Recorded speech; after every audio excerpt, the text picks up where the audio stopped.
Sí, sí. Vamos a hacer una oración inicial. En el nombre del Padre, y del En nombre Hijo, del y del Padre, del Espíritu Espíritu. Santo. Amén. Amén. Amén. Oh Dios Padre Todopoderoso, Padre bueno, Padre misericordioso, te damos gracias por este día. Te damos gracias, Señor, por la oportunidad que nos das de estar congregados en torno a ti para aprender más de nuestra fe. Te damos gracias por esta temporada de Adviento, esta temporada en que esperamos, en que anticipamos la venida de tu Hijo. Te imploramos, Señor, en esta época de anticipación, esta época en que esperamos con anhelo,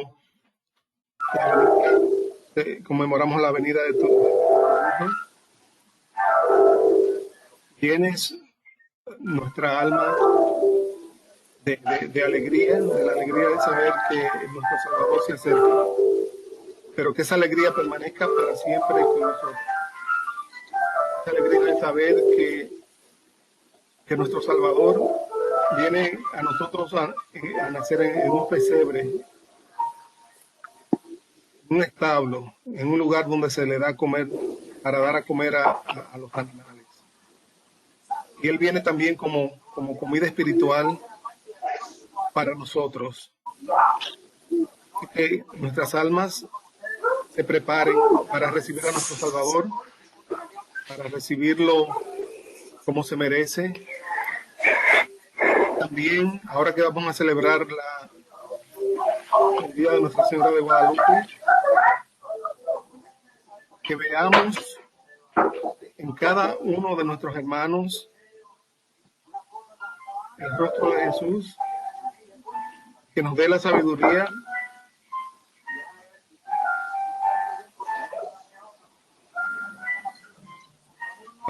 para entender la enseñanza que el profesor nos quiere mostrar esta noche a través precisamente del sacramento de la Eucaristía. Te lo pedimos en el nombre de Jesús. Amén. Amén. Gracias. Entonces ahora vamos a ponernos en mute, a menos que alguien que tenga que hacer alguna pregunta o quiera hacer al profesor para que podamos escucharlo mejor. Buenas noches a todos. Me alegro de poder compartir de nuevo este encuentro con ustedes. Sería el encuentro 3 del segundo módulo que estamos estudiando, la teología pastoral.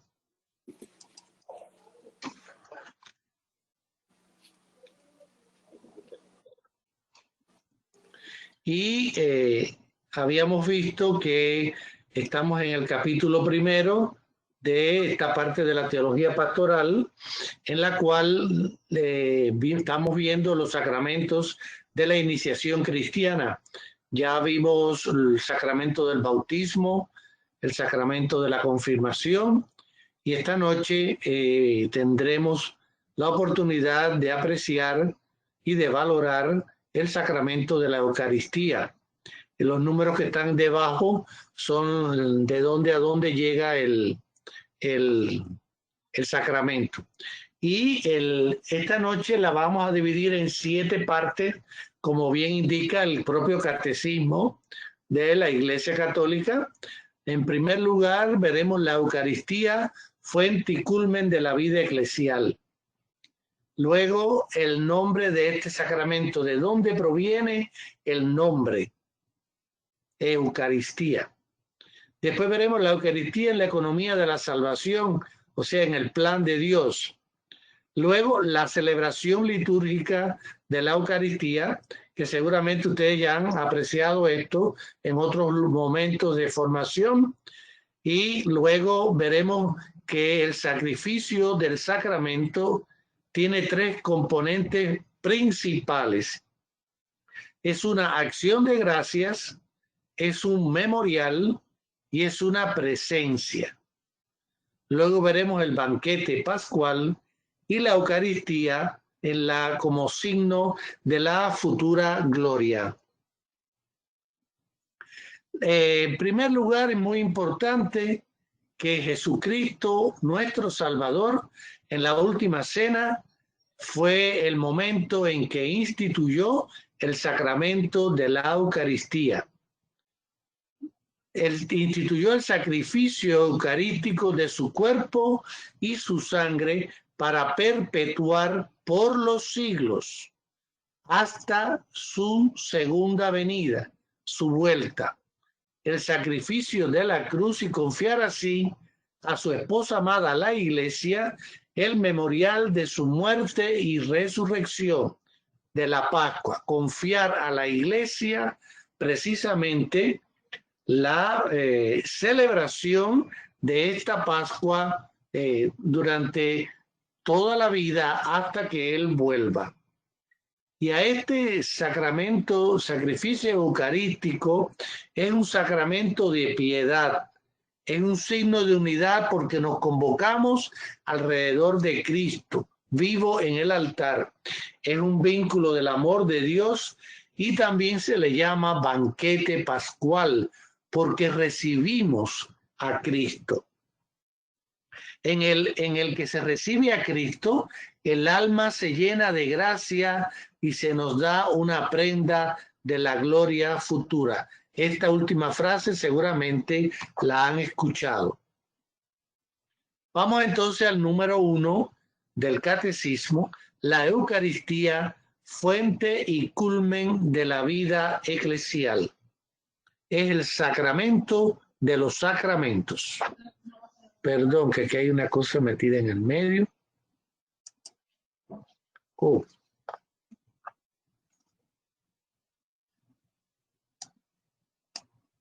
Bueno, no sé por qué eso se metió ahí en el medio. La Eucaristía es fuente y culmen de toda la vida cristiana. Los demás sacramentos, como también todos los ministerios eclesiales y las obras de apostolado, están unidos a la Eucaristía y se ordenan a ella. ¿Por qué? Porque en la Eucaristía está Cristo. Y habíamos dicho que en todos los sacramentos está presente Cristo y su Espíritu. La Sagrada Eucaristía, en efecto, contiene todo el bien espiritual de la Iglesia. ¿Por qué? Porque es Cristo mismo nuestra Pascua. A ver si puedo quitar esto. No. Bueno. Se fue. Voy a ver cómo vuelvo atrás.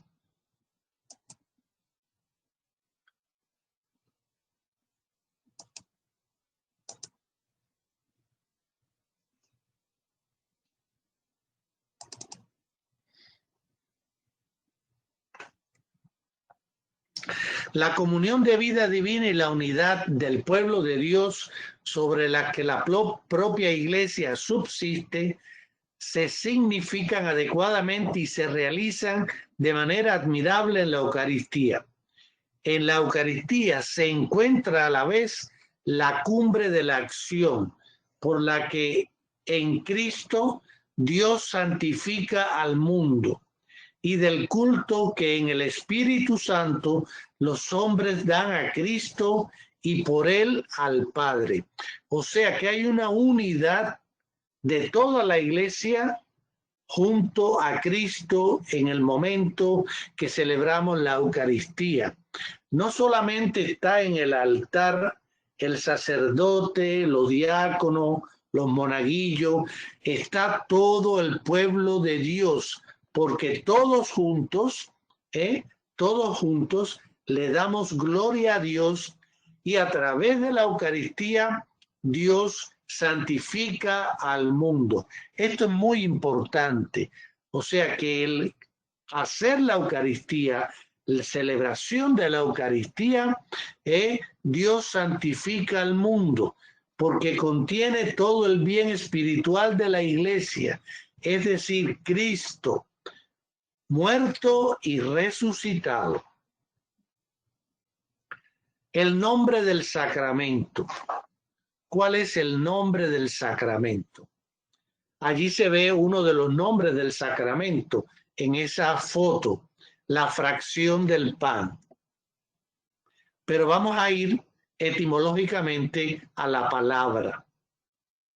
La riqueza inagotable de este sacramento se expresa mediante distintos nombres. Cada uno de estos nombres evoca alguno de sus aspectos. Se le llama Eucaristía porque es acción de gracias.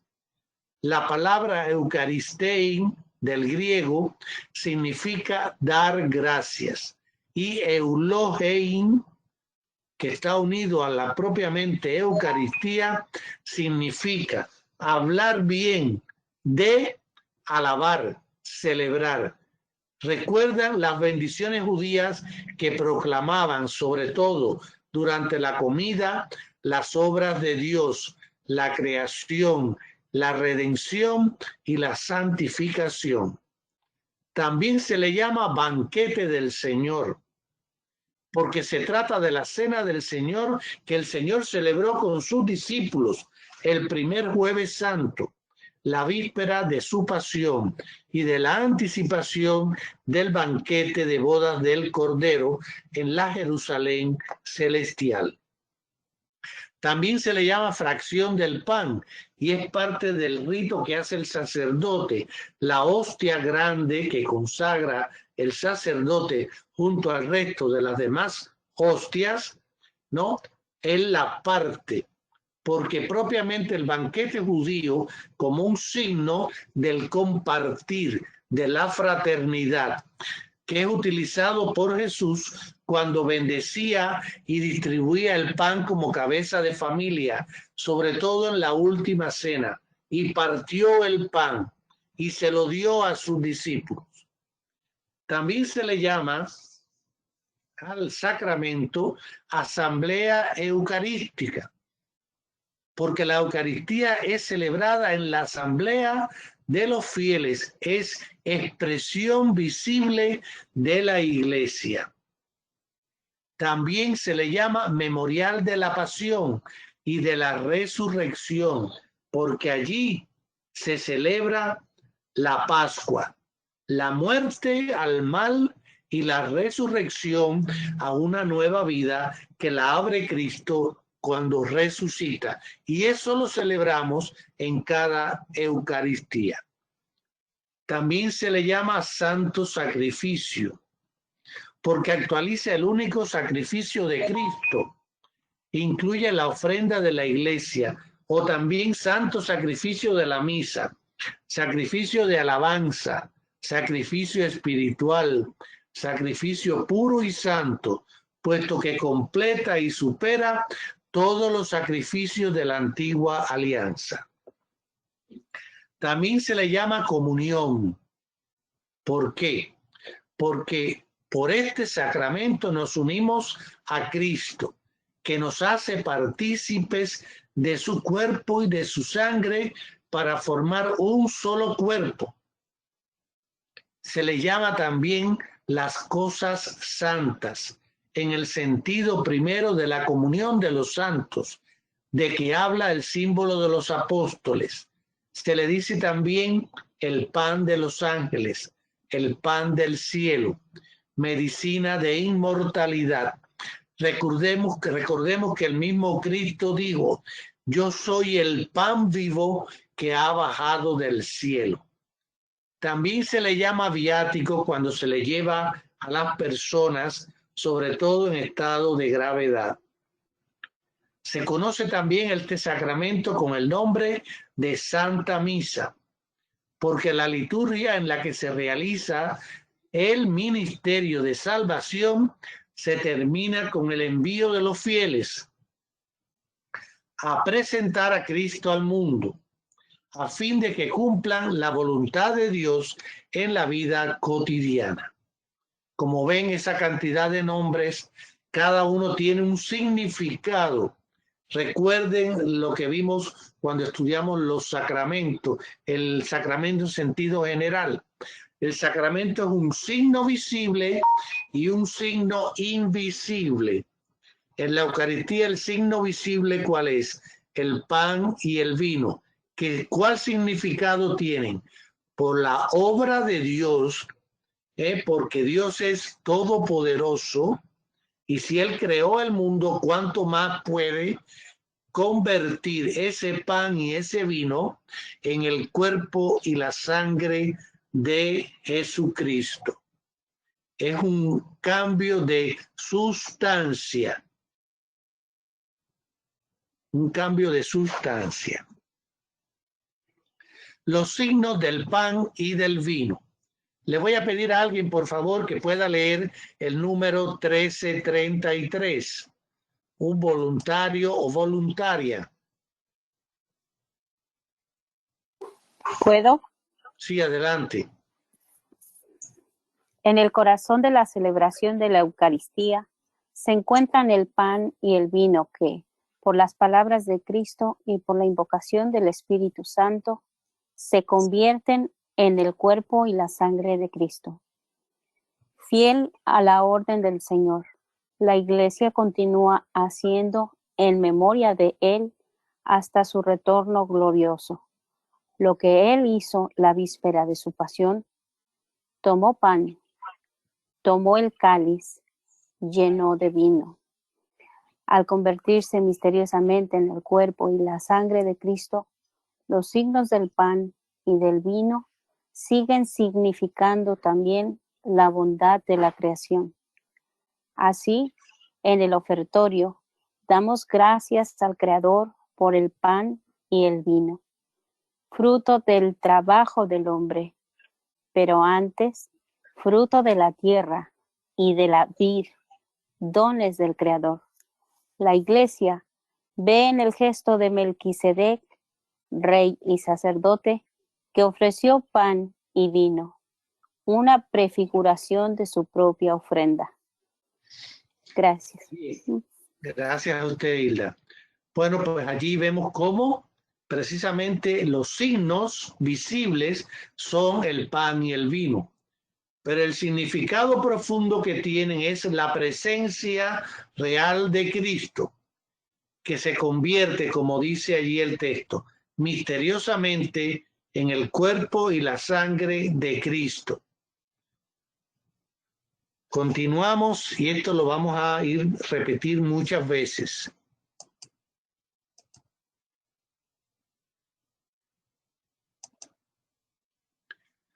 El Señor Jesucristo, habiendo amado a los suyos, los amó hasta el fin.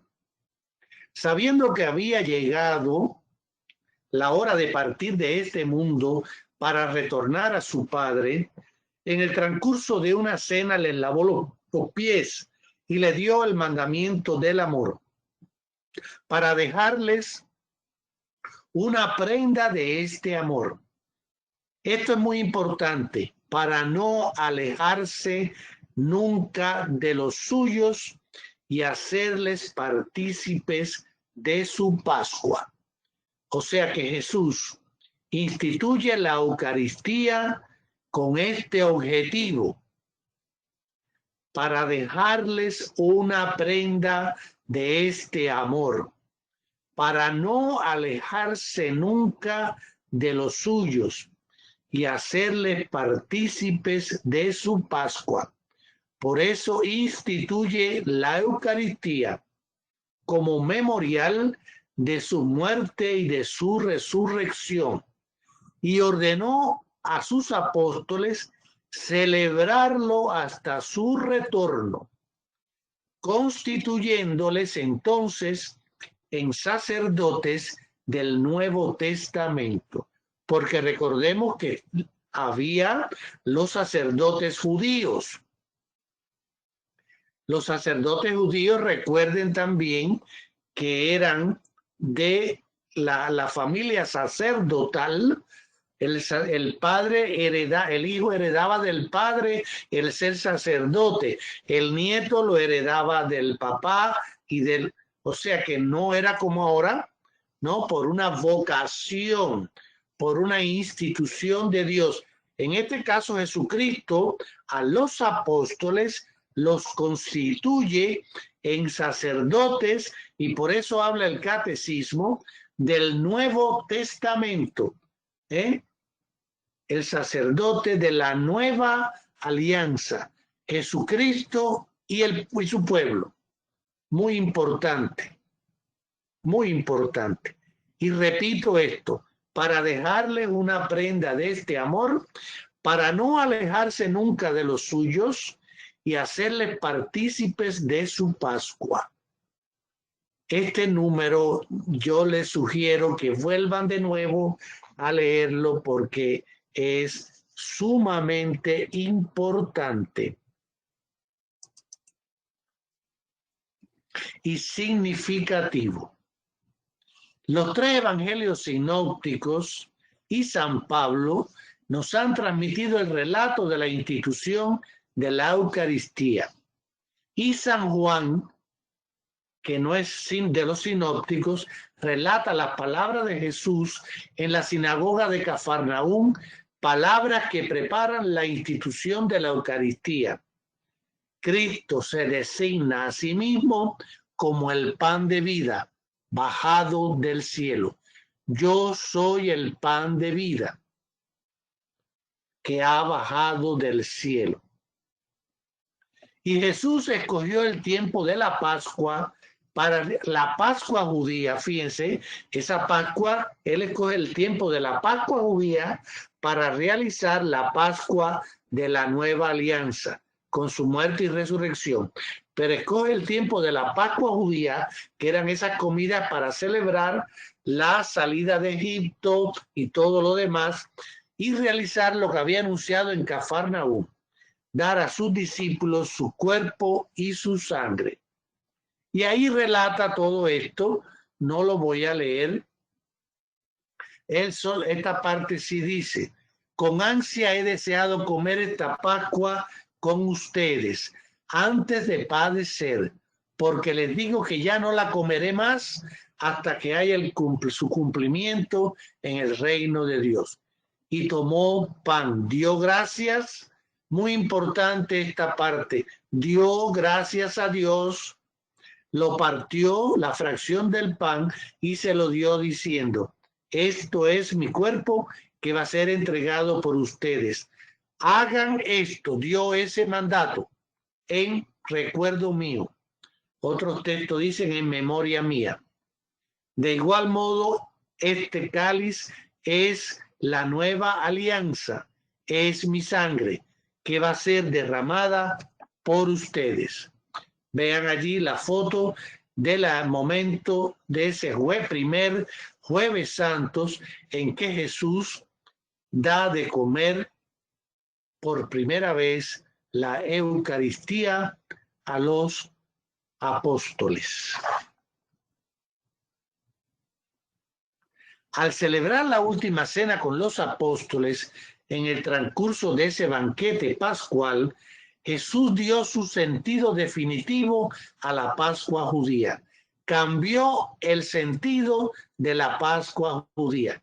Ya no solamente va a ser una cena con pan ácimo, vino, etcétera, frutos secos, sino que es su propia vida la que él ofrece.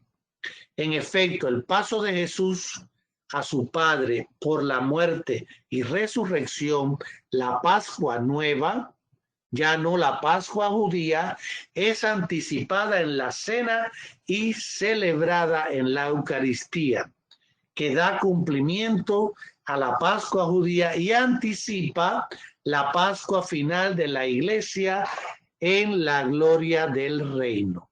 El mandato: hagan esto en memoria mía.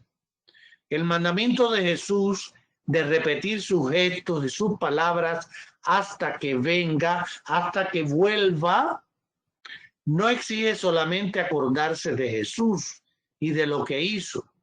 Requiere la celebración litúrgica por los apóstoles y sus sucesores del memorial de Cristo, de la actualización del misterio, de su vida, de su muerte y de su resurrección y de su intercesión junto al Padre.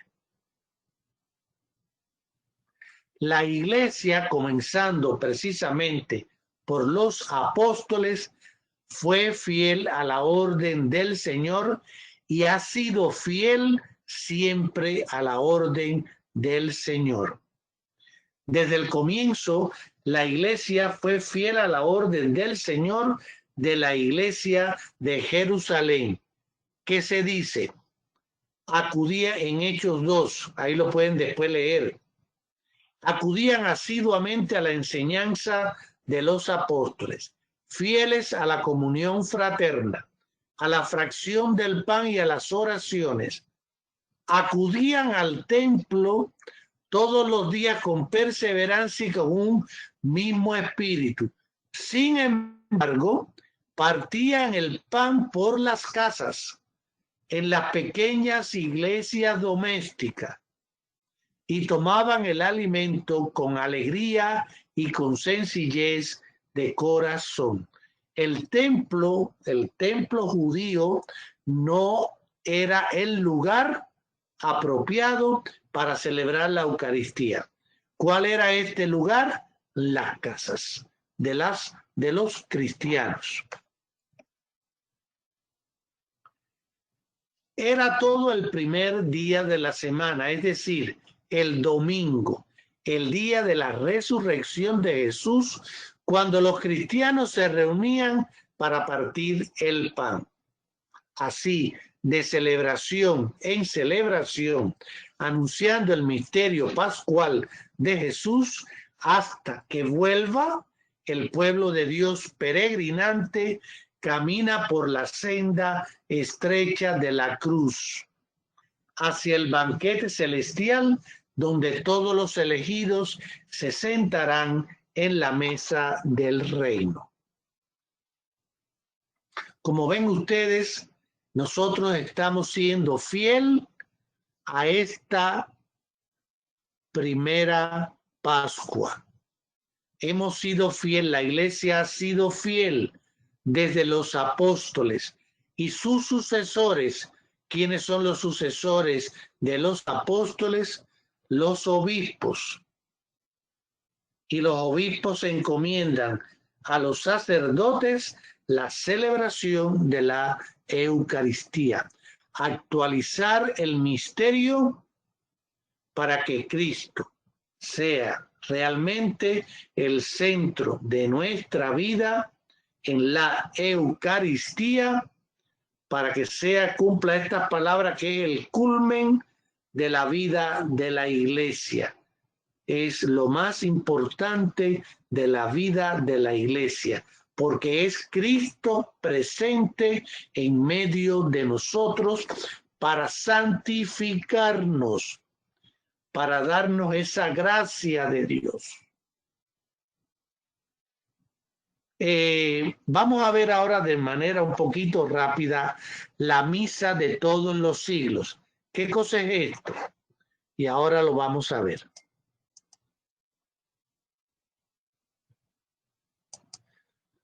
Uno de los santos padres de la iglesia, no de los padres de la iglesia, de los mártires de la iglesia en el siglo II, o sea, 200 años después de la resurrección, San Justino mártir, él detalló en esa época del siglo II cómo se llevaba adelante la misa. O sea, él hizo una comparación, describió la misa y el formato de la liturgia eucarística que se venía siguiendo, que es muy parecido al que tenemos ahora, no exactamente igual. He aquí lo que el santo describe hacia el año 155 para explicar al emperador pagano Antonio Pío lo que hacen los cristianos, el sentido de la celebración de la Eucaristía.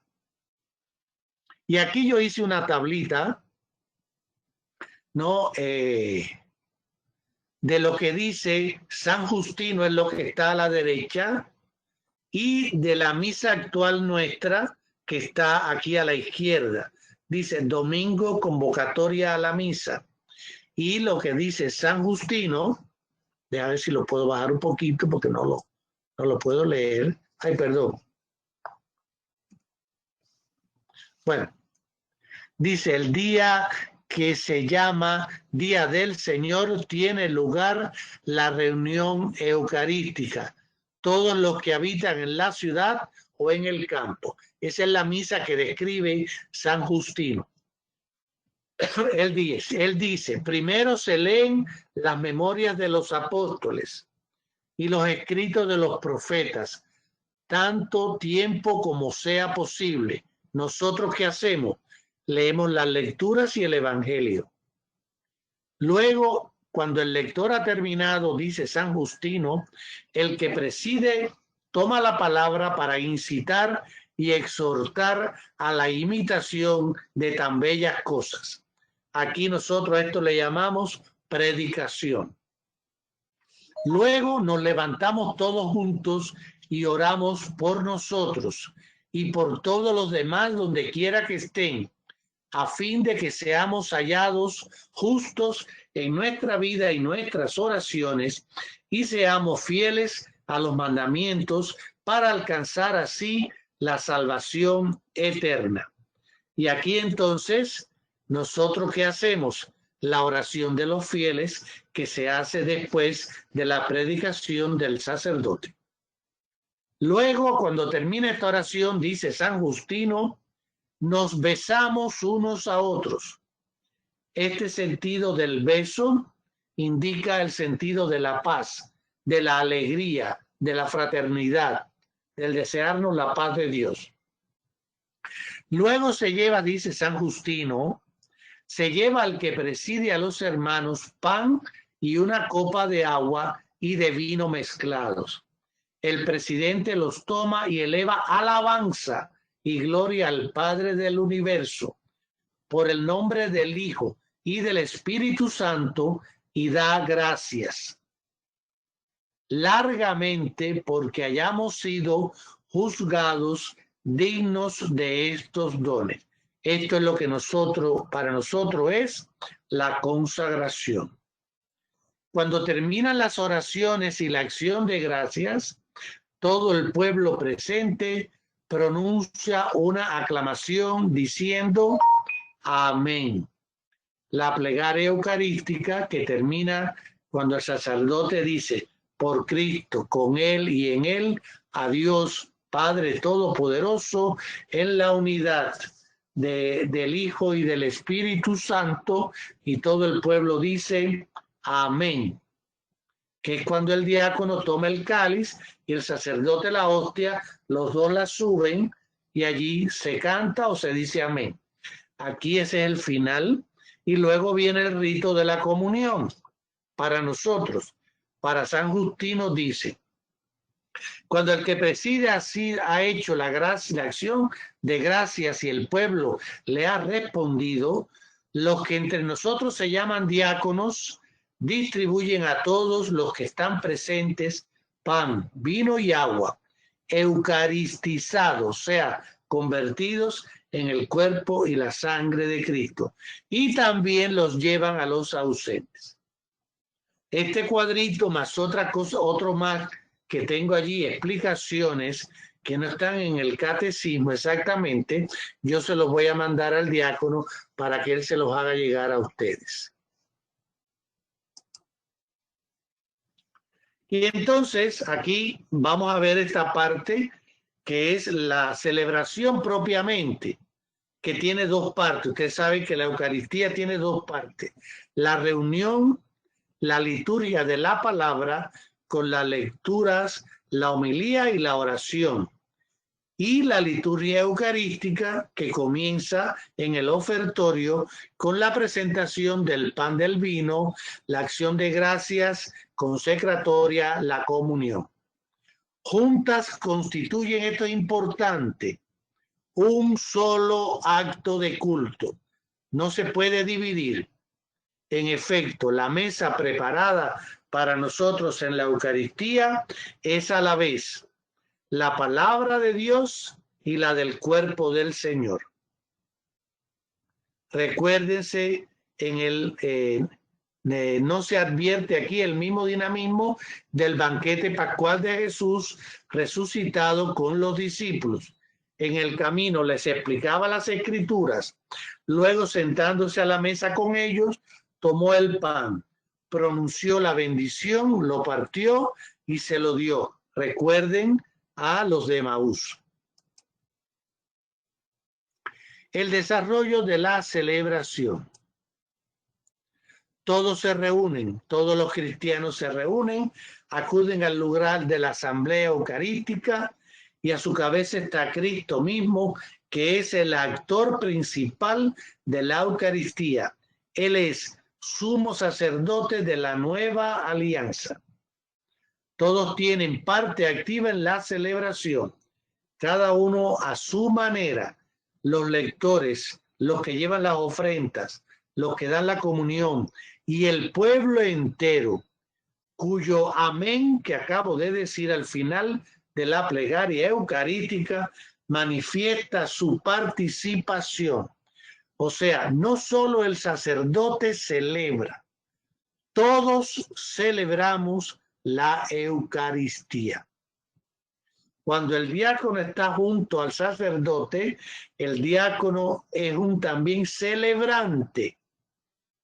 El sacerdote es el que persona a Cristo, tiene la autoridad de la iglesia para convertir el pan y el vino en el cuerpo y la sangre de Cristo. Pero todos juntos estamos celebrando la Eucaristía. La liturgia de la palabra, que ya lo vimos, son las lecturas, la presentación de las ofrendas en el ofertorio, ¿no? Todos sabemos también que se lleva el pan, el vino, y desde el principio, junto con el pan y el vino para la Eucaristía, los cristianos presentan también sus dones para compartirlo con los que tienen necesidad. Antiguamente, en la primera comunidad cristiana, llevaban todo lo que podían compartir. Familias llevaban y se compartían unos a otros. Ahora para nosotros la costumbre es la colecta, recoger el dinero, ¿no? Y en algunos pueblos llevan otros tipos de frutas, etcétera, etcétera, para compartir con las familias. En mi parroquia, el compartir fraterno se hace desde que entras a la iglesia, porque hay unas cestas, ¿no? Grandes, unos cajones grandes para llevar comida que lo reparte el ministerio de, ahora se me olvidó el nombre, bien, se le da comida a 150 familias 2 veces al mes, como parte de esta colecta. Aquí hay varias definiciones que yo se las voy a pasar al diácono, porque lo vamos a ir viendo ahora en la medida que veamos en el catecismo. Anáfora, ¿qué significa? Es acción de gracias y de consagración. Anáfora. Anámesis. Es el recuerdo de algo muy importante que se trae al presente. Es rescate de algo que fue registrado en el pasado, pero que trae una información viva al presente. La anámesis eucarística es precisamente esto, el traer ese recuerdo de este es mi cuerpo, de lo que dice el sacerdote en la consagración. Está el prefacio, que es una oración que permite agradecer a Dios, y está el memorial, ¿no? Que significa que la celebración eucarística perpetúe hasta el final, hasta la segunda venida de Cristo. El memorial es el significado que hace presente el sacrificio real de Cristo. Esto yo se lo voy a pasar al diácono, no se preocupe. En el prefacio está esta acción de gracias. Recuerde que también se canta el santo como una acción de gracias y de alegría.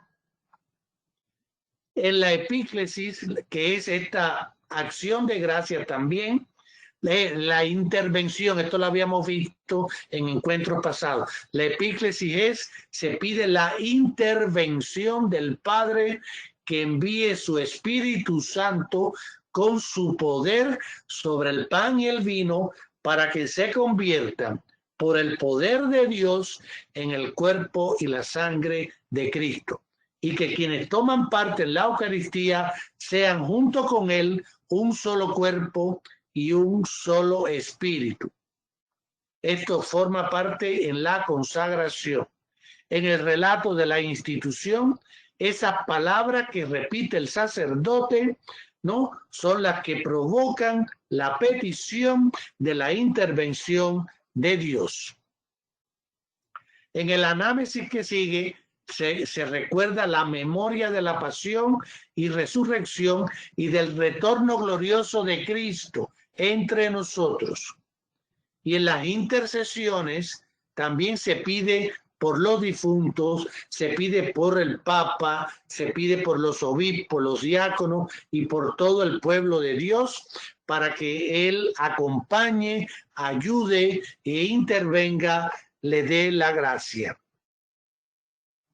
Luego en la comunión, precedida por la oración del Señor, ¿no? Recuerden que rezamos el Padre Nuestro, ¿no? Se distribuye esta comunión para que nosotros seamos eucaristizados, como dice el Catecismo y San Justino, llamamos a este alimento Eucaristía, porque nadie puede tomar parte en él si no cree en la verdad de lo que se enseña entre nosotros y si no ha recibido el baño para el perdón de los pecados y el nuevo nacimiento, y si no vive según los preceptos de Cristo. O sea, debemos estar confesados, haber limpios para poder recibir esta gracia de Dios.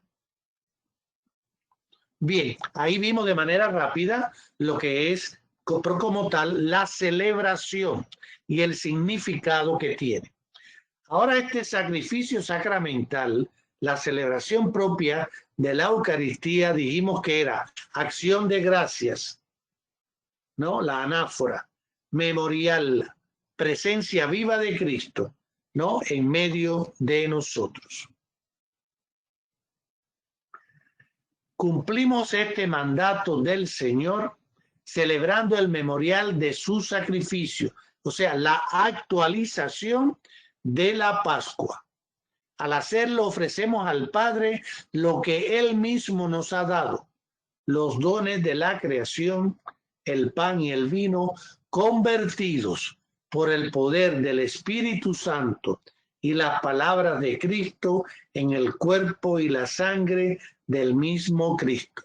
Así, Cristo se hace real y misteriosamente presente. El signo que no vemos, el signo, pan y vino. Lo que no vemos, el significado profundo y real es la presencia de Cristo en esos signos. Recuerden, el bautismo, el agua, era el signo que veíamos. Y la gracia de Dios, al decir las palabras y echar el agua sobre la cabeza del niño, era el significado del limpiarnos y ser de nuevo templos del Espíritu Santo. Por tanto, debemos considerar la Eucaristía acción de gracias y alabanza al Padre, memorial del sacrificio de Cristo y de su cuerpo, memorial, o sea, vivo Cristo en medio de nosotros, presencia de Cristo por el poder de su palabra y de su Espíritu. La acción de gracias y alabanza al Padre. Dice el Papa Francisco, le voy a leer estas palabras de él. Si no alabas a Dios, no reconoces esa gratuidad de perder el tiempo alabando a Dios y es larga la misa. Pero si adoptas esta actitud alegre de alabanza a Dios, eso es lo bonito. La eternidad será eso, alabar a Dios. y no será aburrido, será bellísimo. Esta alegría nos hace libres. Qué frase tan bonita y de tanta profundidad. ¿Qué haremos en la eternidad? Yo me lo había preguntado muchas veces. Alabar a Dios. Y no será aburrido, dice el Papa, será bellísimo. Y esta alegría nos hará libres. Le voy a pedir a alguien que lea el 1359, por favor.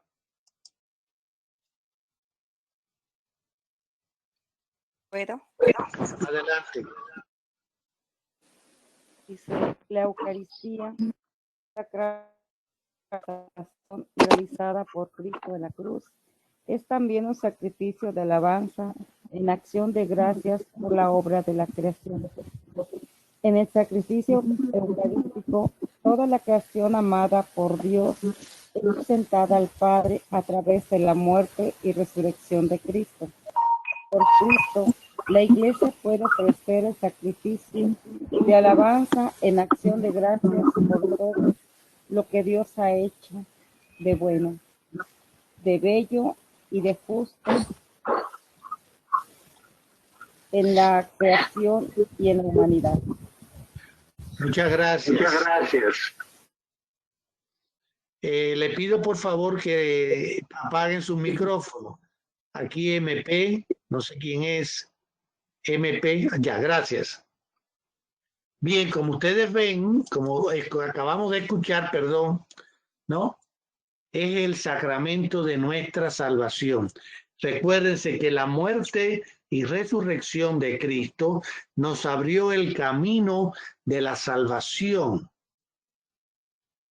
Recuerden que Cristo bajó a los infiernos, bajó, ¿no?, a rescatar a todos los que estaban allí esperando, bajó al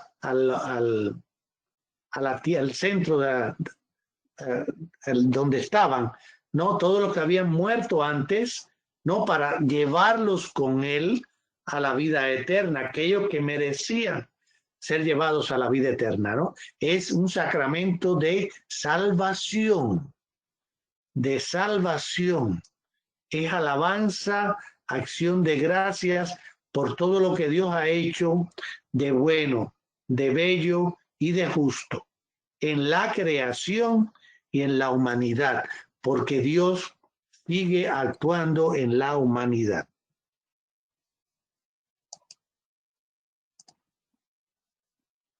La Eucaristía es un sacrificio de acción de gracias al Padre y es también un sacrificio de alabanza. El memorial es ese recuerdo, esa imagen es muy significativa. El sacerdote con sus manos que toma el cuerpo de Cristo y cuando él lo eleva en la consagración, es como si elevara esa presencia misteriosa de la muerte y resurrección de Cristo. Esta imagen es muy significativa para representar el memorial. El memorial recibe un sentido nuevo en el Nuevo Testamento. Cuando la Iglesia celebra la Eucaristía, hace memoria de la Pascua de Cristo, la recuerda, la trae a colación y esta se hace presente. El sacrificio que Cristo ofreció de una vez para siempre en la cruz permanece siempre actual. Cuantas veces se renueva en el altar el sacrificio de la cruz en el que Cristo, nuestra Pascua, fue inmolado, se realiza la obra de nuestra redención. Todas las veces que estamos en una Eucaristía, se realiza la obra de nuestra redención. Se nos abre el camino de la salvación. Por ser memorial de la Pascua de Cristo, la Eucaristía también es sacrificio. Cristo se ofreció a Dios Padre, muriendo como intercesor por todos nosotros sobre el altar de la cruz. La Eucaristía es, pues, un sacrificio, porque representa, hace presente el sacrificio de la cruz, porque es su memorial y aplica su fruto. El Concilio de Trento dice: Cristo, nuestro Dios y Señor, se ofreció a Dios Padre una vez por todas, muriendo como intercesor sobre el altar de la cruz, a fin de realizar para ellos, los hombres, la redención eterna. Sin embargo, como su muerte no debía poner fin a su sacerdocio, en la última cena, la noche en que fue entregado, quiso dejar a la iglesia, ya esto lo vimos hace un rato, su esposa amada, el sacrificio visible, como lo reclama la naturaleza humana, porque Él no quiere alejarse de nosotros, donde se representará el sacrificio sangriento que iba a realizarse una única vez en la cruz, cuya memoria se perpetuará hasta el fin de los siglos y cuya virtud saludable se aplicará a la remisión de los pecados que cometemos cada día. Hay un único sacrificio, el de Cristo en la cruz. La víctima es una y es la misma.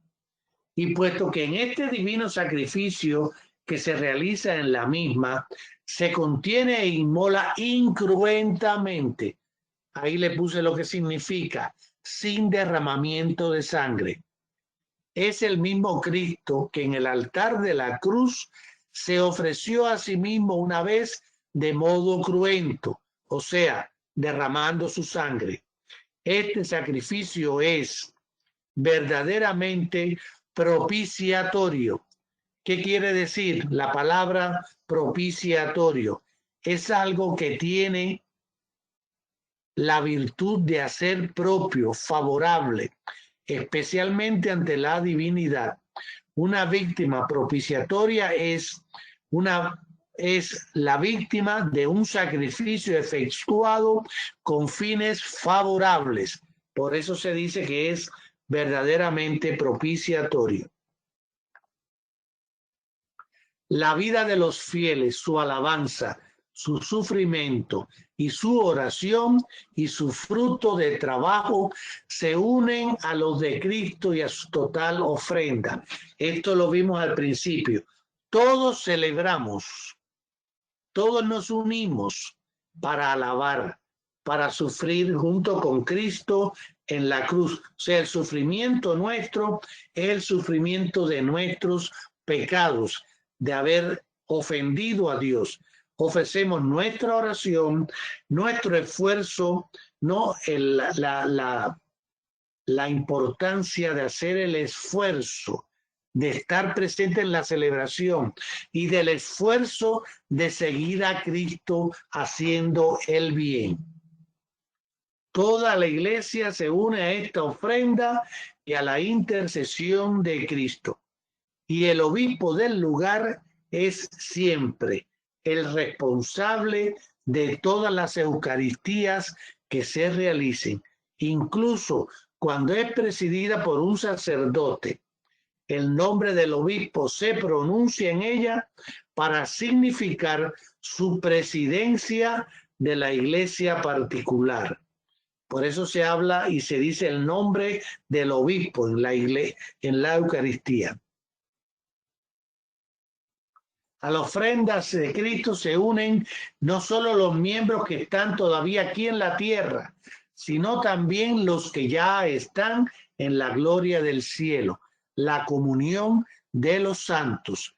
La iglesia con María está al pie de la cruz, unida en la ofrenda y en el sacrificio eucarístico.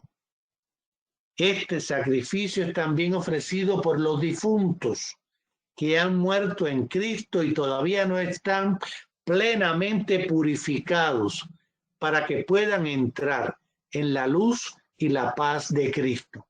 Cuando nosotros rezamos por los difuntos y pedimos en la Eucaristía por los difuntos, es precisamente para que ellos sean purificados y puedan alcanzar la gloria de Dios.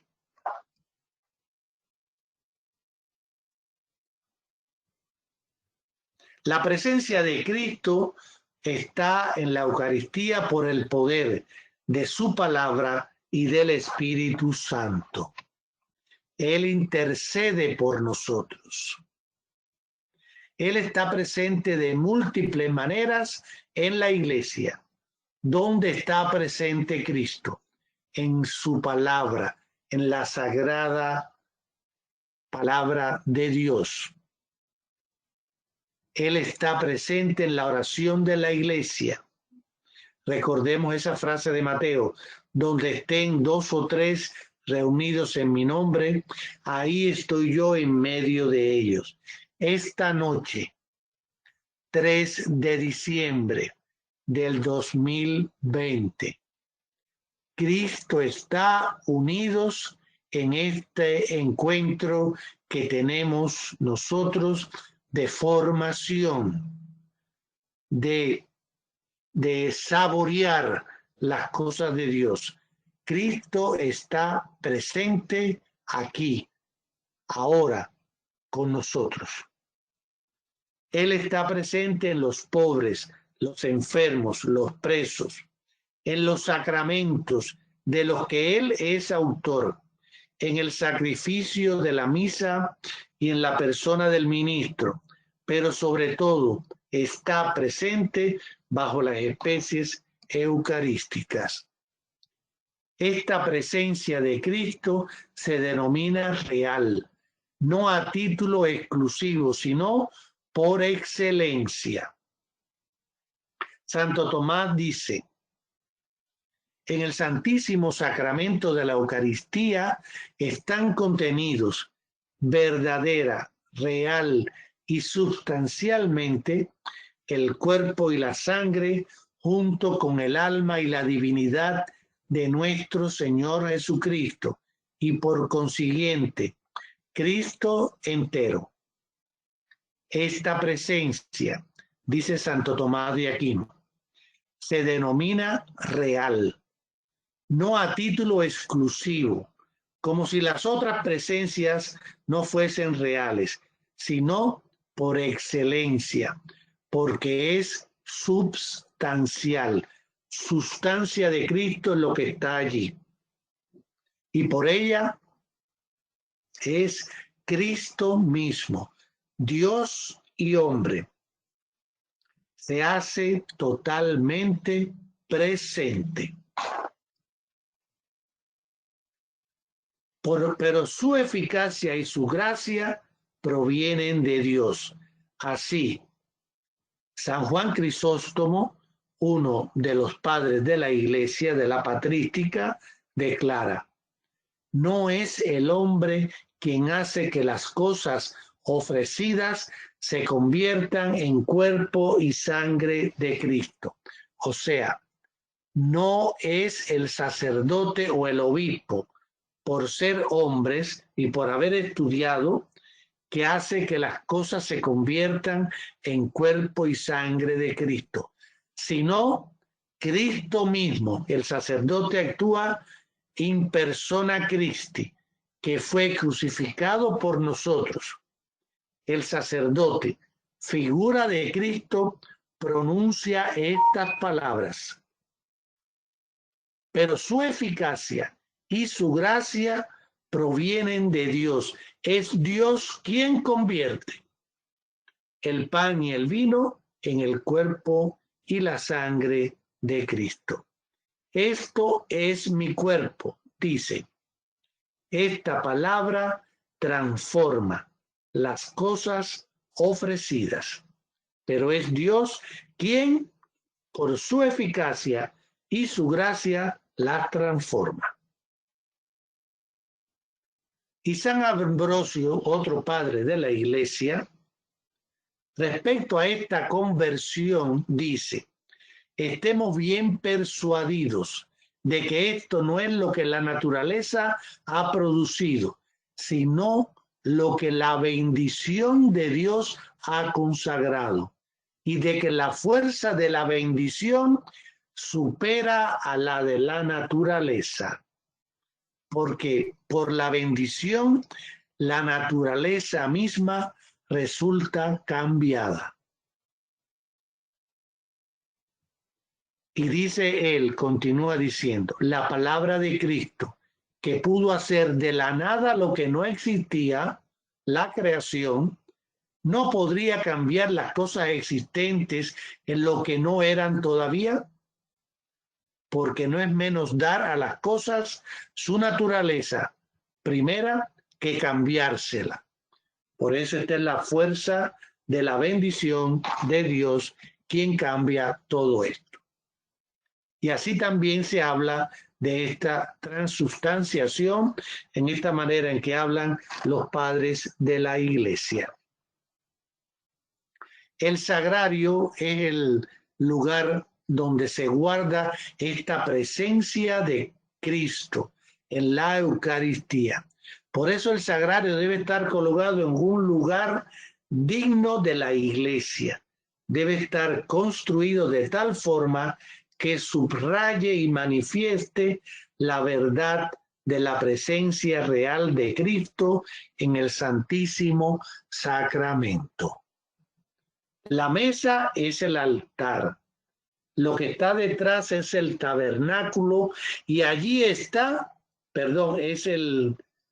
y allí está el sagrario. Que no cese nunca nuestra adoración del Santísimo Sacramento. Es grandemente admirable que Cristo haya querido hacerse presente en su iglesia de esta singular manera.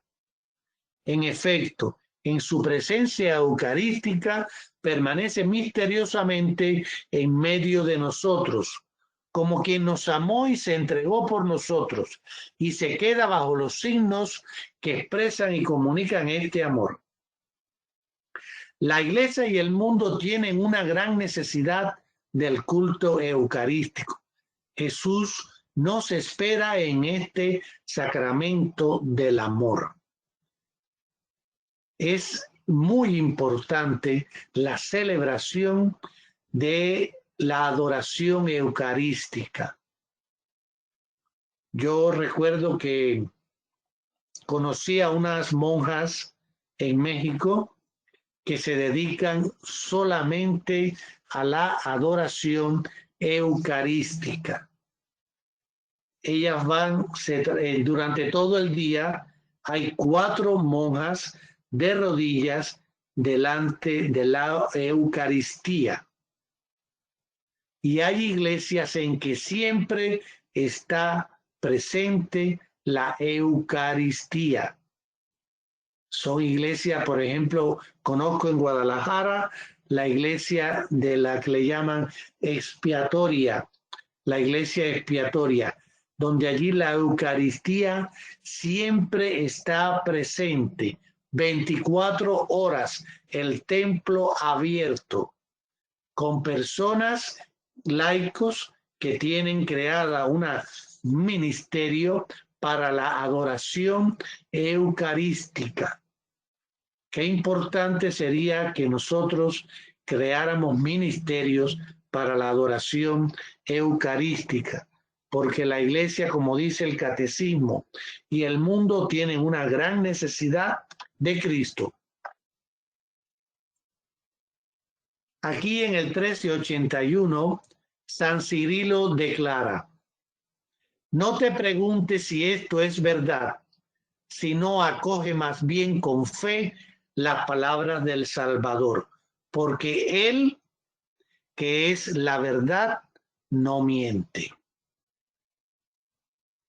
Jesucristo, que es la verdad, no miente. Acoge con fe que Él está allí, presente en la Eucaristía. No tengas dudas. Acógelo con fe, porque Él, que es la verdad, no miente. El banquete pascual. Aquí está, lo voy a pasar un poquito rápido, el altar en torno al cual está el sacrificio, ¿no? La mesa del Señor, que se le llama altar. La liturgia que expresa, o sea, la celebración, ahora en una anáfora, o sea, en una acción de gracias, ¿no? Recuerden que en la Eucaristía hay anáforas, acciones de gracias a Dios, que fue lo que hizo Jesús en la última cena. Antes de partir el pan, se encomendó a Dios, oró. Te pedimos alabó a Dios. Te pedimos humildemente, Dios Todopoderoso, que esta ofrenda sea llevada a tu presencia hasta el altar del cielo por manos de tu ángel, para que cuanto recibimos el cuerpo y la sangre de tu Hijo, al participar aquí de este altar, seamos colmados de gracia y de bendición.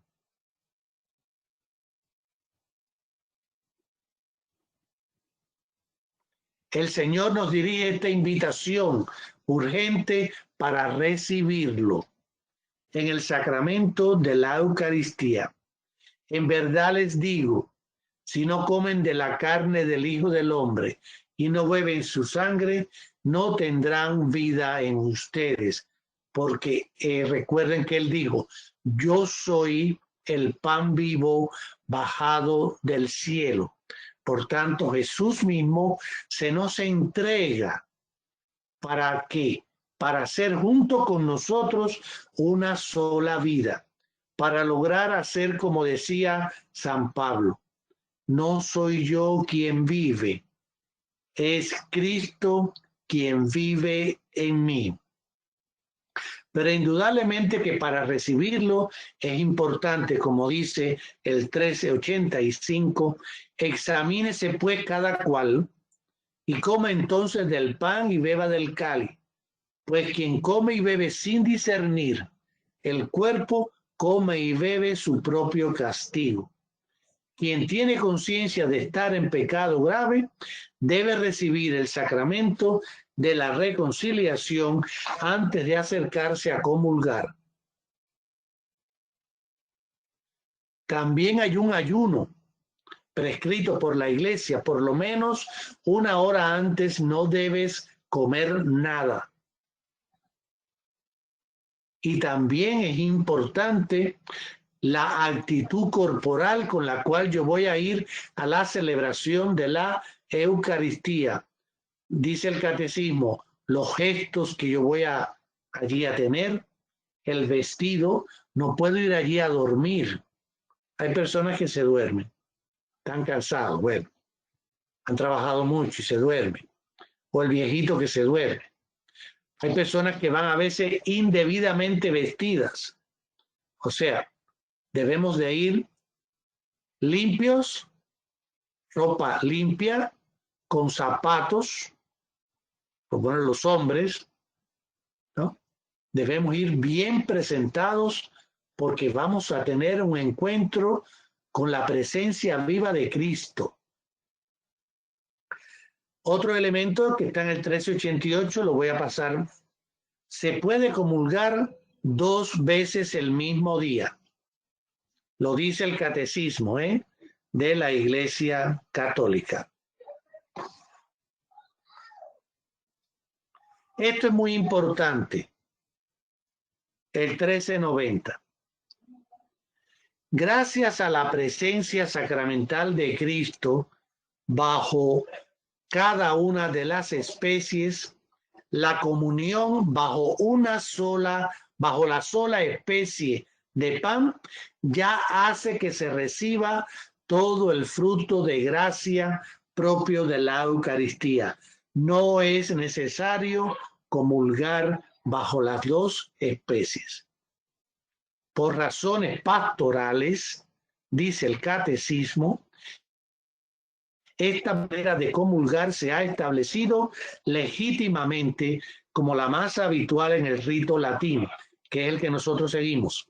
La comunión tiene una expresión más plena por razón del signo cuando se hace bajo las dos especies, pero no es necesaria. Los frutos de la Eucaristía. Nos une a Cristo, lo mismo que me ha enviado el Padre que vive y yo vivo por él, también el que me coma vivirá por mí. Estamos unidos a Cristo. La Eucaristía conserva, acrecienta y renueva la vida de la gracia recibida en el bautismo. La comunión nos separa del pecado. Si anunciamos la muerte del Señor, anunciamos también el perdón de los pecados. Fortalece la caridad, nos hace ser más dóciles a dar a los demás. Dar no solo dinero, dar en la vida cotidiana tiende a debilitar. Si esta caridad vivifica, borra los pecados veniales, dándose a otros. Cristo reaviva nuestro amor y nos hace capaces de romper los lazos desordenados con las criaturas y de arraigarnos a Él. Un compromiso en favor de los pobres.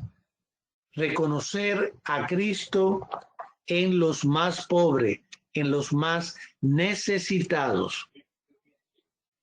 Dios te ha liberado de los pecados, te ha invitado a estar con Él y tú aún así no te has hecho más misericordioso.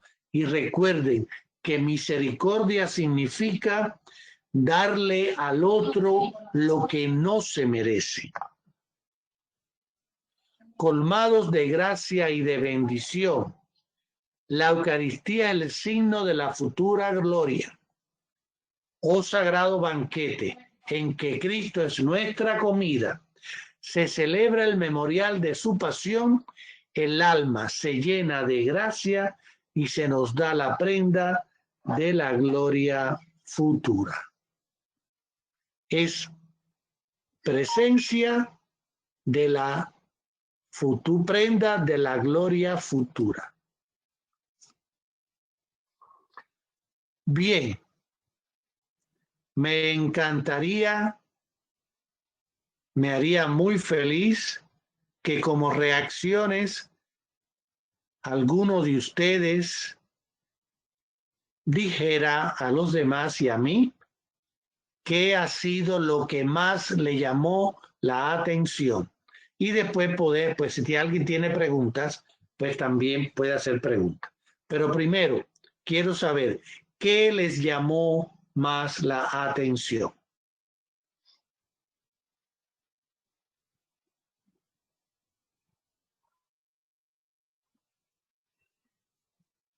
¿Se han dormido?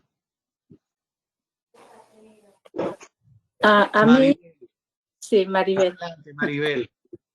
A mí lo que me impresiona mucho y me gusta es en donde dice que como Cristo, al amarnos tanto, Él nunca nos ha dejado solos. Él iba a volver al Padre, pero quiso quedarse en ese pedacito de pan, ¿verdad? Porque sabe la necesidad de cada uno de nosotros y sabe que lo necesitamos. Y que de alguna manera Él, al quedarse en ese pedacito de pan, nosotros Él se une a nosotros, y más cuando dice que nos unimos a Él, ¿verdad? Él al recibirlo, entra dentro de nuestro cuerpo y formamos a ser uno solo con Él. Se me hace impresionante esas palabras, porque creo que eso lo capté hace pocos meses, ¿eh? Lo había oído tantas veces y ahora lo puede, ahí está en el número, ahora no tengo el número, pero ahí está en lo que acabamos de leer. Sí, súper importante lo que usted ha dicho, Maribel, súper importante, porque eso nos da un sentido nuevo a la vida. Sí, definitivamente. Es increíble cómo nuestro Dios viene a morar dentro de nosotros cuando lo recibimos, ¿verdad? Y así es. A mí estos son palabras de verdad que es como increíble para mí poder asimilar esto, porque como humano digo, ¿cómo Dios viene a morar en mí, verdad? Pero sé que lo dice y es verdad. Pero nuestra pequeñez, para mí estas son palabras demasiado grandes. Es Como, muy bien. Muy bien, Maribel, muy bien. Sí. ¿Quiere decir algo más? Bueno, en sí la otra es una pregunta. Adelante. Es de hecho sabemos que podemos recibir una de las dos especies. Bueno, en este caso siempre es la hostia, ¿verdad? La comunión. Sí. Pero, por ejemplo, aquí en Estados Unidos, en México, normalmente se da nada más la comunión, no se da la sangre. Pero aquí sí se dan las dos especies, la mayoría de casi todas las parroquias. Sí. Se nos dice que nada más si recibimos la comunión está bien, pero yo pienso que mucha gente no recibe la sangre, es o porque les da miedo como a enfermarse o porque les da un poquito de desconfianza, ¿no? Que muchos ya han tomado de la misma copa. En este aspecto, no sé qué pensar si... Digo, ok, está bien una sola especie, pero yo pienso que no tiene que ser por este pensamiento que la dejo de tomar la sangre, ¿no? Por el hecho de sentir asco o no sé. Bueno, el catecismo lo aclara bien. Solamente comulgando la hostia eucaristizada, ya tenemos toda la gracia de Cristo. O sea, no es necesario hacerlo bajo las dos especies. Y hay un problema de salud allí. Yo soy partidario pero yo no soy la iglesia. El que quiera hacerlo, que lo haga. Tomar todo en el mismo cáliz, eso no es algo saludable. Para algunos no saludable. Ahora en este momento sí está suspendido, ¿eh? No, sí, No sí, debe hacer. sí, claro que sí, sí entiendo. Y está bien hecho en este momento, ¿verdad? Por supuesto, sí. Estas medidas estuvo muy bien. Pues es todo, gracias.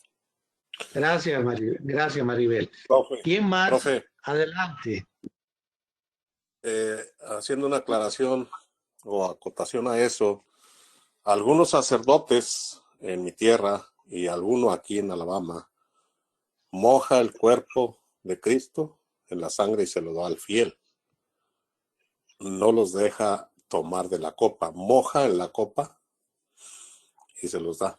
También esa es una buena medida para evitar el problema de que alguien vaya enfermo, tome de la copa y luego se riega toda la enfermedad. Sí, es muy cierto. Lo que ocurre al hacerlo así es que él tiene que depositarte el cuerpo de Cristo, la hostia consagrada, mojada de la sangre de Cristo, en la boca. Claro, sí. Yo soy diácono y les comento algo, ¿no? A mí cuando las personas me pedían que comulgar en la boca, antes de la pandemia se hacía. Había personas que Sí. era en la mano y otras que era en la boca. Ajá. Quiero decirles que dando la comunión en una misa, 2 o 3 personas me mojaban los dedos con saliva. Yo soy partidario de no dar la comunión en la boca. Yo, por este hecho. Y yo me sentía muy incómodo cuando tenía los dedos mojados de saliva de una persona y tenía que ir aquí al ciborio, coger otra hostia y dársela en la boca a otra persona que venía detrás o dársela en la mano. Yo me sentía incómodo. Pero bueno, todavía hay personas que quieren que a pesar de la pandemia tomar la comunión en la boca. Aquí el obispo ha pedido que por favor traten de poner siempre las manos. No obstante, hay personas que quieren que sea en la boca. Pero bueno, es un problema de salud y una cosa que a mí me inquietaba. ¿no? Porque me mojan y yo trato de ponerla con mucho cuidado, pero aún así me mojan la mano. Sí. Así es. Aquí en la parroquia hay una persona que la toma en la boca nada más y pues la recomendación del obispo fue que en la mano, pero Claro. él no quiere, es más terco que un burro de allá de mi tierra. Y le dije, no, no, está bien, no te preocupes, habla con el sacerdote, pero tú te quedas hasta el último. Sí, es difícil, claro, Ya que habló, se quede hasta lo último es una buena medida. Lo que pasa es que cuando él son habló varios, ya la cosa...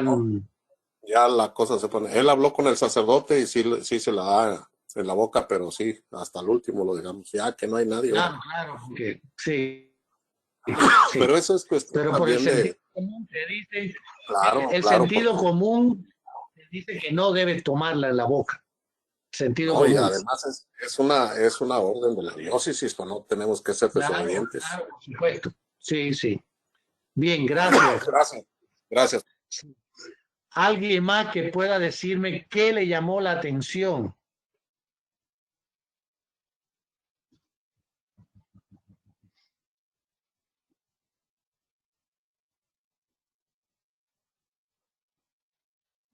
O si quiere hacer alguna pregunta también.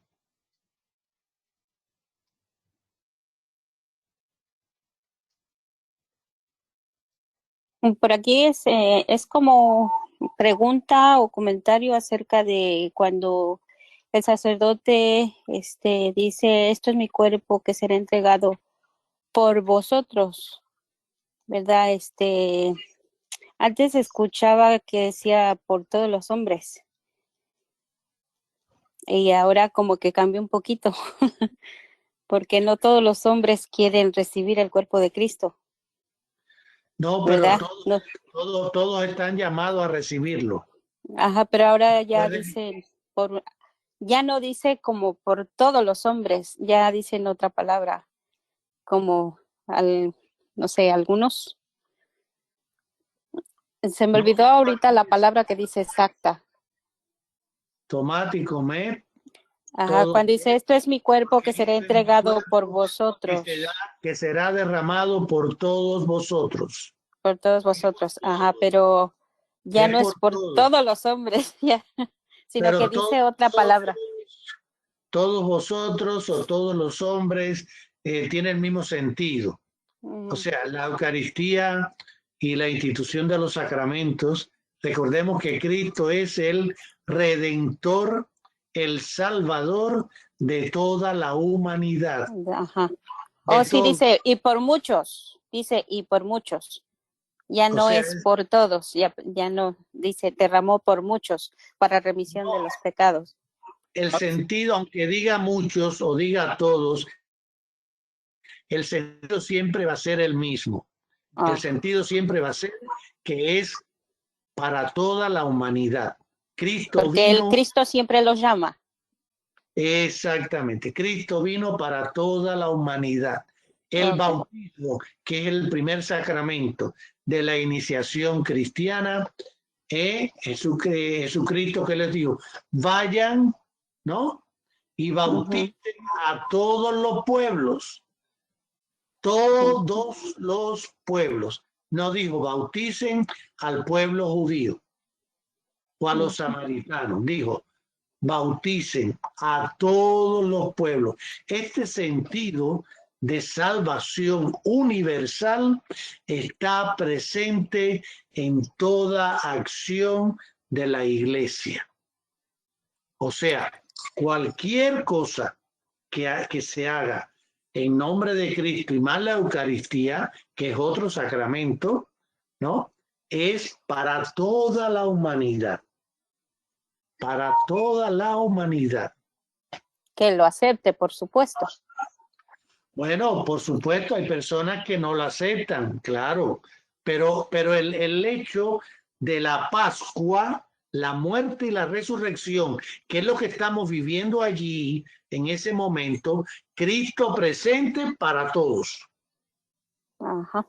Presente para toda la humanidad. Para los que estamos allí y para los que no están. Es muy importante que como cristianos tengamos este sentido de salvación universal. Lo vamos a leer un poco más adelante, ¿no? Lo vamos a leer un poco más adelante en el catecismo, pero este sentido está desde el inicio. Desde el inicio. Sí, muchas gracias. Gracias a usted, profe.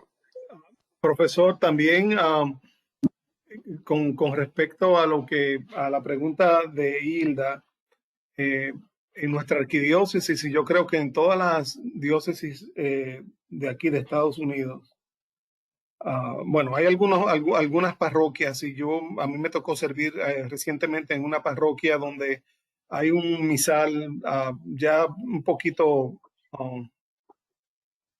antiguo, vamos a ponerlo de esa manera.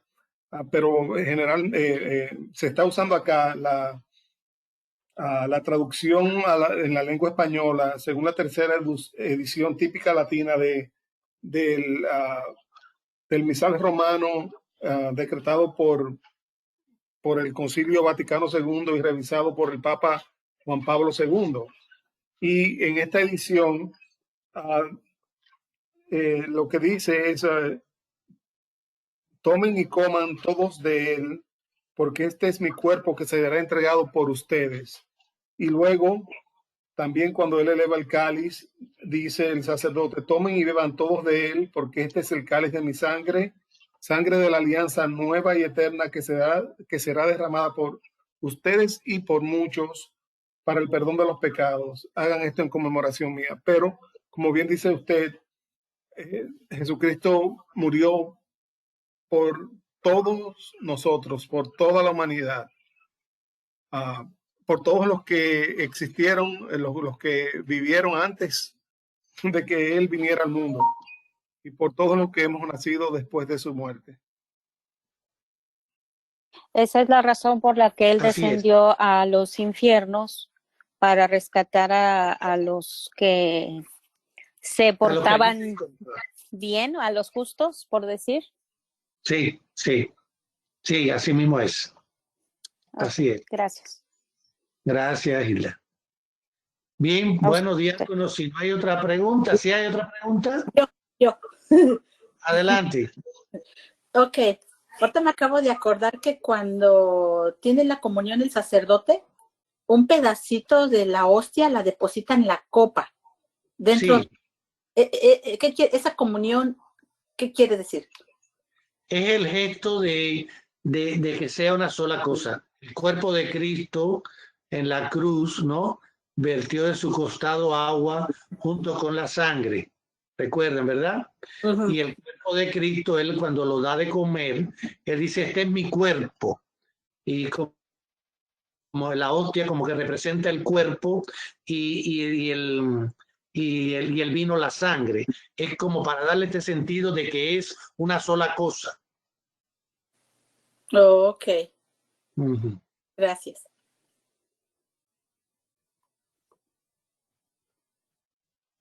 Bien, diácono, si no hay otra pregunta, ¿usted despide? Una pregunta, o no sé cómo se diga, diácono. Adelante, Salvador. Sí, por ejemplo, como también se le pone el agua al vino, ¿verdad? Entonces, quería preguntarle si estoy correcto, ¿verdad? O sea, es también como decir que Cristo se nos entrega con sus dos humanidades, ¿verdad? Como persona humana y como persona divina, ¿estoy correcto, verdad? Sí, así mismo es. Así Sí. mismo es. Ok, sí, porque también iba a comentar lo del pedacito que se le pone al ¿cómo se llama? En la copa, ¿verdad? Y es que sí, como dice usted, o sea, que Cristo es a Cristo completo, ¿verdad? Se nos da en su totalidad. Exactamente. Uh-huh. Ok, gracias, diácono. Gracias a usted. Gracias a todos por participar esta noche. Muchas gracias. Quiero decirle que este ha sido Adelante, hay un micrófono abierto ahí. No, por favor, siga. No, aquí hay una E que tiene el micrófono abierto. No sé quién será.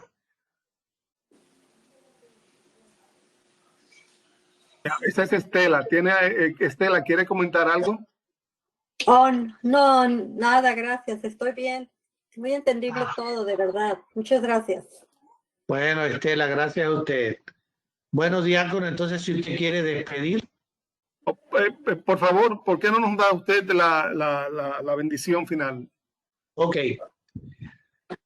Darle gracias a Dios por este encuentro. Él ha estado aquí con nosotros hoy, 3 de diciembre del 2020. Darle gracias por esta posibilidad, por estar ustedes junto conmigo, todos reunidos en nombre de Cristo. Gracias al diácono Héctor, que ha propiciado estos encuentros, al obispo de esas diócesis, que han propiciado también que coordinando con el CEPI todo esto se pueda hacer, y le pido a la vez que se incremente, que más personas, más servicios pastorales se puedan realizar. El Señor esté con todos ustedes. Y con su espíritu. Y con tu espíritu. Y con su espíritu. Todopoderoso, Padre, Hijo y Espíritu Santo, descienda sobre ustedes y sus familias y siempre permanezca dentro de ustedes. Amén. Gracias. Amén.